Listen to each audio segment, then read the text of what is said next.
계시록 9장 중에서 5째 나팔에 관하여 보기로 하겠습니다. 계시록 9장이 왜 중요합니까? 그것은 9장부터 시작하여 본격적인 대환란이 시작되기 때문입니다. 다니엘서 9장 27절에서 하나님께서는 적그리스도가 등장하여 마지막 한 일의 중간 시점에 가서 그는 양의 탈을 벗어버리고 짐승의 본성을 드러낸다고 하셨습니다. 이때 짐승의 본성을 드러낸 적그리스도는 어떠한 무슨 짓을 할까요? 그는 첫째 7년 평화 조약을 파기할 것입니다. 그리고 둘째 유대인들에게 허락한 성전 제사를 금지시킬 것입니다. 그리고 셋째 적그리스도의 살아있는 우상을 예루살렘 성전에 세워놓고 유대인들에게 그 우상을 경배하기를 강요할 것입니다.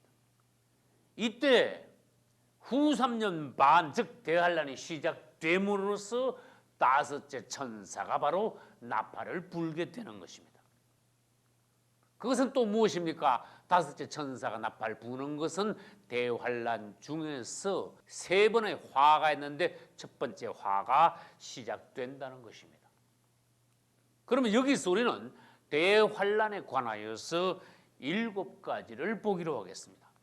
대환란이란 무엇입니까?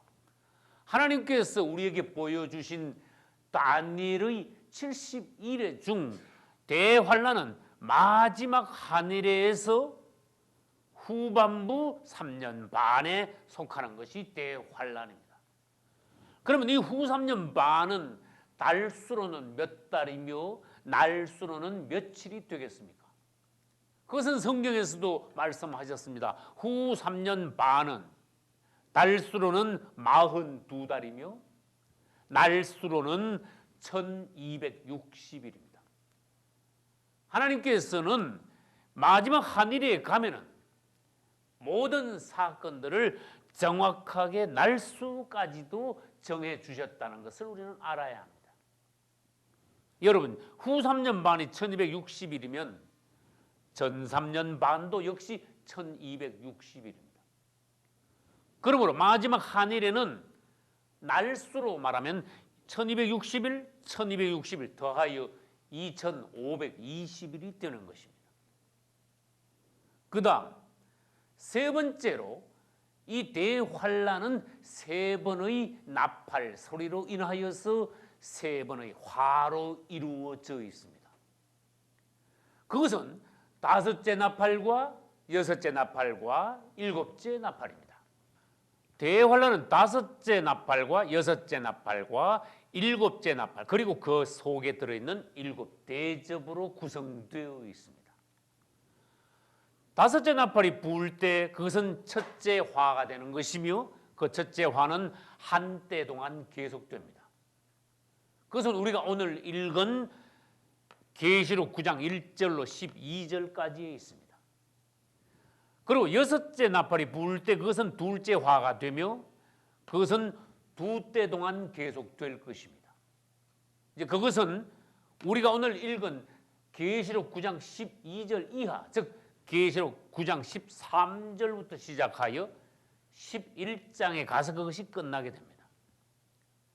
그 다음 7째 나팔과 7대접은 셋째 화라고 말합니다. 그것은 반때 동안 계속됩니다.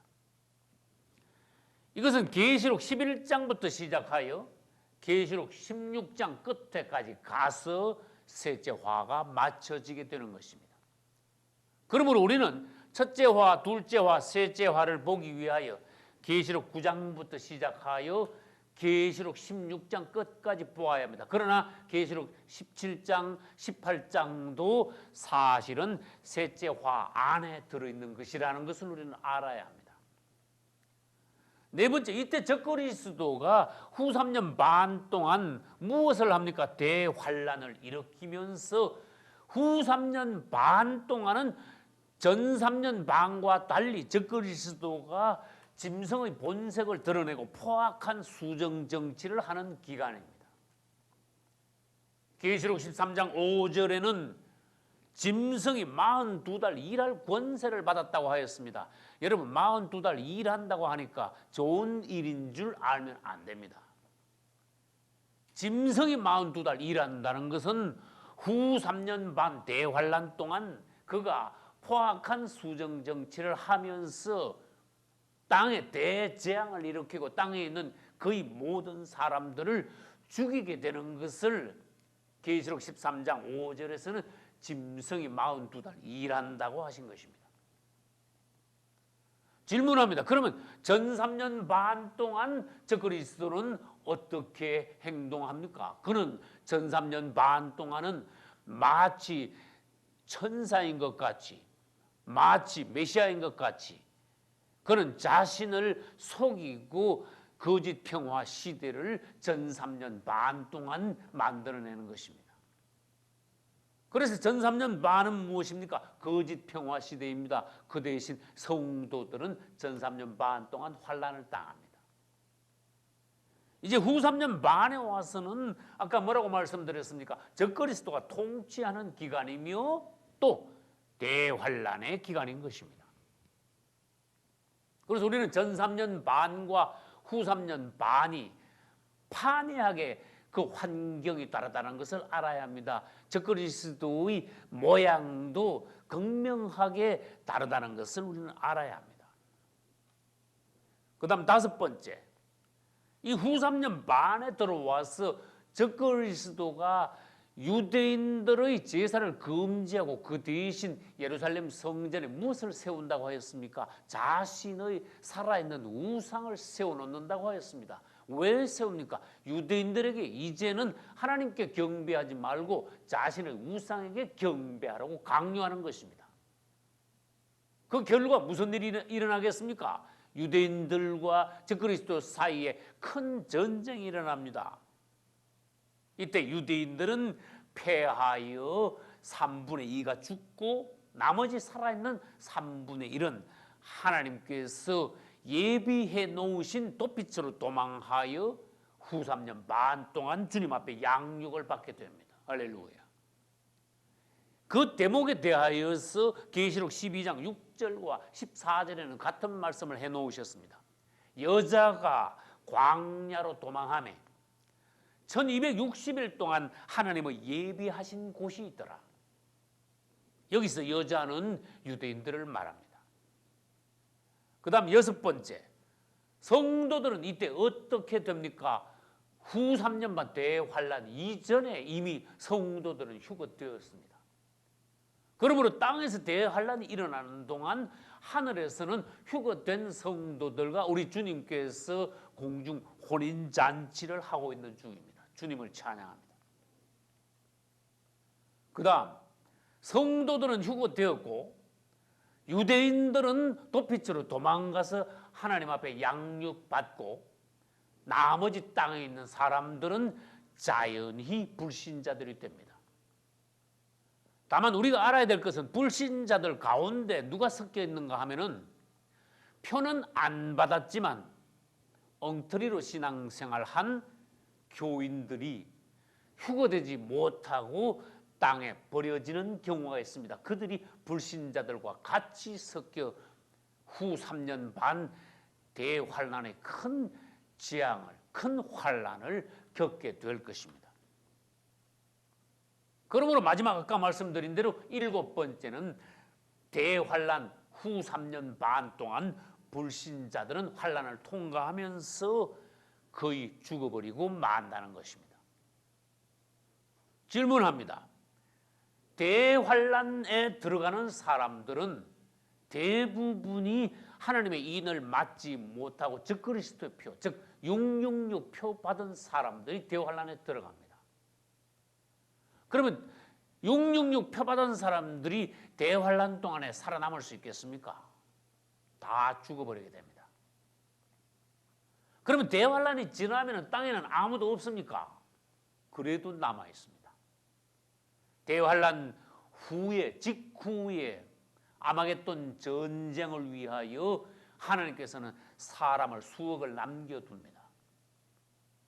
그리고 또 누가 남아 있습니까? 하나님 앞에서 하나님의 인을 맞고 적그리스도의 표를 받지는 않았지만은 어거지로 표를 받지 않고 거듭나지 못한 알곡 성도가 되지 못하여 휴거되지 못한 성도들이 대환란을 통과하고 대환란 동안 죽지 않고 대환란이 끝나기까지 살아있어서 그들이 바로 대환란 후에 오는 천년 왕국에서 성 바깥에서 육신의 생활을 하게 되는 것입니다.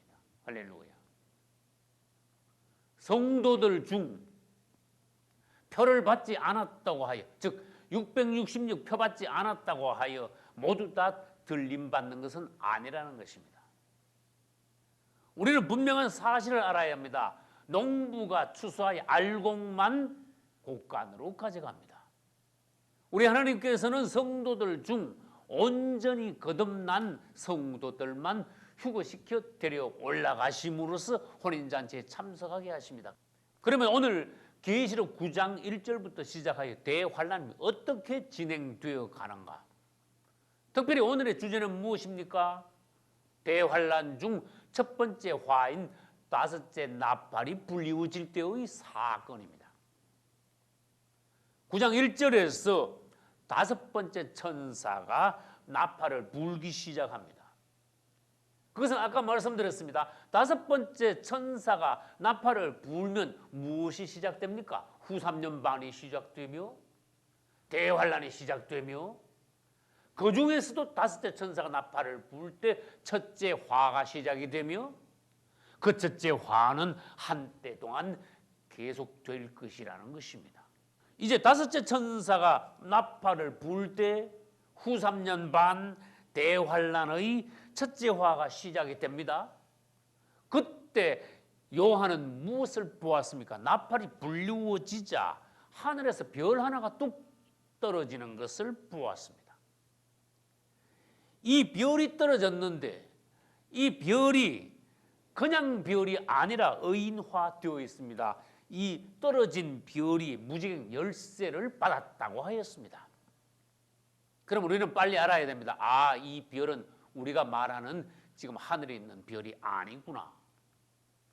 성경에는 별에 대하여서 네 가지를 주님 말씀해 놓으셨습니다. 별은 무엇입니까? 첫째, 우리 주 예수 그리스도를 별이라고 하였습니다. 할렐루야. 여러분은 마태복음 2장 2절을 읽어보시기 바랍니다. 동방의 박사들이 우리 주님의 별, 하늘의 별을 보고 그들은 예루살렘으로 하여 그분이 태어나신 베들레헴까지 찾아왔습니다. 할렐루야. 또 욥기와 계시록 12장에 보면은 천사들도 하늘의 별이라고 하였습니다. 그 다음 계시록 1장 20절에 보면은 일곱 별은 일곱 교회의 사자들, 즉 하나님의 종들을 별이라고 하셨습니다. 할렐루야. 그 다음 마지막으로 사단을 별이라고 하셨습니다. 여러분들은 이사야 14장을 읽어보셔야 합니다. 이사야 14장에서 너 아침의 아들 계명성이요. 계명성 별 이름입니다. 특별히 밝은 별입니다. 이것은 바로 사탄을 말하는 것입니다. 그러면 계시록 9장 1절에서 하늘에서 떨어진 별은 이 중에 누구입니까? 사단을 말합니다. 이 사탄이 하늘에서 떨어졌습니다. 여러분, 떨어진 건 나쁜 것입니다. 이 사탄이 하늘로부터 떨어져 무저갱의 열쇠를 받았습니다. 이제 우리는 2절에 가서 이 사탄이 무저갱의 열쇠를 받아가지고 무저갱을 여는 것을 볼 수 있습니다. 무저갱을 열자 어떤 일이 벌어졌습니까? 연기가 자욱하게 올라와가지고 해가 어두워졌다고 하였습니다. 여러분, 무저갱이 무엇입니까? 성경에는 여러 단어들이 있습니다. 무저갱도 있고 음부도 있고 불모, 지옥도 있고 좋은 편으로는 낙원도 있고 천국과 그 다음에 예루살렘 성도 있습니다. 여러분, 무저갱은 사람과 상관없습니다. 사람은 음부나 불모, 즉 지옥과 상관있습니다. 무저갱은 나쁜 곳입니다. 또 다른 지옥과 같은 곳입니다. 임시 지옥입니다. 세상 끝에 가면은 주님이 백보자 심판 이후에 모든 사단과 그 추종자들을 불모 즉 지옥에 집어넣을 때 이제 더 이상 음부와 무저갱은 필요 없게 되는 때가 될 것입니다. 할렐루야. 그럼 무저갱은 무엇입니까? 타락한 천사들을 가두어 두는 임시 지옥이라고 할 수 있습니다. 그 타락한 천사들을 우리는 다른 말로 귀신들이라고도 할 수 있습니다. 그럼 그곳에는 천사들, 타락한 천사들만 들어갑니까? 아닙니다. 적그리스도 역시 무저갱으로부터 올라온 놈입니다. 마귀도 천년 왕국 동안 일시적으로 무저갱에 갇히게 될 것입니다. 누가복음 8장 31절에는 예수님께서 그라사 지방에 가십니다. 그때 군대 귀신을 만납니다. 여러분, 성경에서 마귀나 귀신들이 하는 말을 유의하셔야 합니다. 이때 군대 귀신들이 주님께 하는 말이 있습니다. 주여, 제발 저희를 무저갱으로 들어가라 하지 마소서. 말하자면 주님께 간청하는 것입니다. 이것을 보면 우리가 무엇을 알 수 있습니까? 주님이 그 당시 한마디만 하셔도 귀신들은 바로 이 땅에 있지 못하고 무저갱으로 바로 들어간다는 것입니다.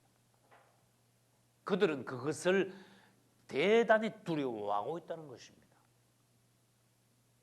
결국 그들은 돼지떼 속으로 들어갔지요. 이 귀신들은 이 땅에서 사람 속에 들어갔다가 돼지떼 속에 들어갔다가 물 속에 들어갔다가 이 땅에서 사단의 졸병들로서 주님께서 마지막 심판하실 때까지 역사하고 있는 것입니다. 그러나 그들의 결론은 불못이 될 것입니다. 주님을 찬양합니다. 귀신들이 무저갱으로 들어간다는 것을 우리는 누가복음 8장 31절에서 알 수 있습니다. 그러나 계시록 11장 7절과 17장 8절에는 적그리스도가 무저갱에서 올라온다고 하셨습니다. 무저갱으로부터 올라온 짐승 즉 적그리스도는 무저갱이 본거지다 그 말이에요. 지금도 적그리스도는 무저갱에 있을지도 모릅니다. 아니면 얼마 전에 무저갱에서부터 올라왔을지도 모릅니다. 질문합니다. 예수님께서 공생애를 시작하신 것이 몇 세입니까? 30세부터입니다. 그러면 적그리스도는 안티크라이스트, 예수님을 사사건건 대적하지만 또 어떤 면이 있습니까? 적그리스도는 사사건건 예수님을 흉내냅니다. 모방합니다. 예수님께서 30세에 공생애를 시작하셨죠. 이 세상에 나타나셨죠. 적그리스도 역시 30세에 나타날 것입니다. 그러면은 지금 혹시 적그리스도가 무저갱에 있지 않다면은 이 땅에 육신으로 태어났다는 것입니다. 우리는 그것을 잘 살펴야 합니다. 셋째, 아까 말씀드린 대로 계시록 20장 10절에 가면은 사단이 1000년 동안 무저갱에 갇혀 있다가 잠시 나와 마지막으로 불못으로 들어가게 된다고 하셨습니다. 여러분은 무저갱과 음부와 불못 즉 지옥에 관하여서 구분할 수 있어야 합니다. 그 다음 3절로 10절에 보면은 무저갱으로부터 올라온 괴물이 있었습니다. 그것을 우리는 황충이라고 합니다. 여러분, 성경에서 원래 황충이라 하면 사실은 메뚜기예요. 그러나 여기서는 메뚜기가 아닙니다. 이 황충이 올라와서 무슨 일을 합니까? 화를 일으킵니다. 그것이 첫째 화인 것입니다. 우리는 이 황충이 올라옴으로써 그때부터 이제 본격적으로 사람들이 고통당하며 결국 죽어간다는 것을 알아야 합니다. 이 황충은 5달 동안 사람들을 극심하게 고통을 줄 것입니다. 사람들이 너무나 고통스러움으로 죽고 싶어도 도저히 죽을 수 없게 된다고 하셨습니다. 이 황충은 하나님의 입맞지 않은 자들만 골라서 5달 동안 고통을 준다고 했습니다. 그러면 반대로 보겠습니다. 하나님의 입맞지 않은 자들만 골라서 고통을 준다는 것은 666 표받은 자들만 골라서 괴롭힌다는 것입니다. 그러면 또 반대로 생각해 봅시다. 666 표받은 자들만 골라서 고통을 주니 그럼 누구도 있다는 것입니까? 666 표받지 않은 자들도 좀 있구나. 그것을 우리는 여기서 당장 알 수가 있습니다. 그들이 누구입니까? 아까 말씀드린 대로 666 표는 받지 않았으나 완전히 알곡이 되지 못한, 말하자면 엉터리 교인들이라는 것입니다. 이 황충은 첫 번째 화에서 하나님의 심판의 도구로 사용됩니다. 황충의 모습은 7절부터 10절에 있습니다. 첫째, 전쟁을 위하여 예비된 말 같다고 하였습니다. 메뚜기가 아닙니다. 머리에는 뭘 썼습니까? 금면류관 같은 것을 썼습니다. 이것은 황충들이 일시적으로 통치하는 작은 마귀와 같다는 것입니다. 그 다음 세 번째로 사람의 얼굴을 가졌다고 했습니다. 겉보기는 말 같지만은 얼굴은 사람의 얼굴을 가졌고, 네 번째 여자의 머리털도 가지고 있다 했습니다. 이빨은 또 사자 이빨이라고 했습니다. 여러분, 이것을 누가 그려내겠습니까? 이건 무시무시한 괴물입니다. 실제로 등장할 것입니다. 땅에 남은 자들에게 화가 있으리로다. 이 황충이 등장하여 첫 번째 화를 사람들에게 일으킬 것입니다. 그 다음에 이 황충은 가슴에 철흉갑과 흉배를 두르고 있다고 했습니다. 이 황충들이 숫자가 도저히 셀 수 없을 정도로 많이 무제경으로부터 올라와 그들이 막 달릴 때 수많은 병거와 말들이 달리는 전쟁터를 연상하는 소리가 일어난다고 하였습니다. 그리고 희한합니다. 말은 말인데 얼굴은 사람 같대. 꼬리는 또 전갈의 꼬리를 가지고 있다고 했습니다. 전갈이 쏘는 것과 같이 쏜다고 하였습니다. 그래서 이거 그리기가 어렵다는 것입니다. 이 전갈의 꼬리를 가졌는데 또 꼬리에다가 또 희한합니다. 쏘는 활도 가지고 있다고 했습니다. 이것으로 666 표받은 사람들만 골라 이 땅에 있는 모든 표받은 자들을 5개월 동안 끔찍하게 고통을 주는 것이 첫 번째 황충의 화, 다섯째 나팔을 불 때의 대환란의 시작인 것입니다. 이제 11절에 가면 무엇이 나타납니까? 적그리스도가 이제 계시록에서 처음 나타납니다. 9장에서 등장한 적그리스도는 계시록 11장에서 또 13장에서 17장에서 그리하여 마지막으로 19장에서 아마겟돈 전쟁 때 주님께 붙잡혀 바로 불못으로 들어가게 될 것입니다. 주님을 찬양합니다. 11절에서 적그리스도를 뭐라고 표현을 하셨습니까? 적그리스도는 황충들의 임금이라고 하셨습니다. 이 적그리스도는 2000년 전에 무저갱에서 올라왔던 자였습니다. 그러나 지금 어디로 내려갔습니까? 무저갱으로 다시 내려갔습니다. 그리고 장차 무저갱으로부터 다시 올라왔다가 계시록 19장에서 아마겟돈 전쟁 때 예수님께 붙잡혀 이제는 무저갱이 아니라 불못으로 들어가게 될 것입니다. 할렐루야. 이제 12절에서 첫째 화는 지나갔다고 말씀하셨습니다. 여러분, 9장 1절에서 다섯째 천사가 나팔을 불면서 첫째 화가 시작되는데 그 첫째 화는 사실 황충들의 화입니다. 12절에 와서 황충들의 화, 첫째 화는 지나갔다고 말씀하셨습니다. 그러나 또 뭐라고 말씀하십니까? 보라, 아직도 이후에 화 둘이 더 있다. 그것은 바로 무엇입니까? 여섯째 나팔 불 때 둘째 화, 일곱째 나팔이 불려지고 일곱 대접이 부어질 때 셋째 화. 그래서 화 둘이 아직도 더 남았다는 것입니다. 다음 주에 우리는 둘째 화를 볼 것이며 계시록 11장과 그 다음에 16장까지 가서 셋째 화에 관하여 볼 것입니다. 첫째 화가 끝났습니다. 둘째 화가 더 온다고 하신 것은 또 무엇입니까? 첫째 화부터 둘째와 셋째 화가 더하여질수록 하나님의 심판, 하나님의 저주, 이 땅의 화는 점점 더 강하게 된다는 것입니다. 더 큰 재앙, 더 심각한 재앙이 이 땅에 내려짐으로써 마침내 세 번째 화가 끝날 때는 땅에 사람이 거의 남아있지 않게 된다는 것입니다. 여러분들은 알고 있대요. 주님이 오시는 날, 즉 대환란 전에 휴거 되실 수 있기를 예수님 이름으로 축원합니다. 할렐루야.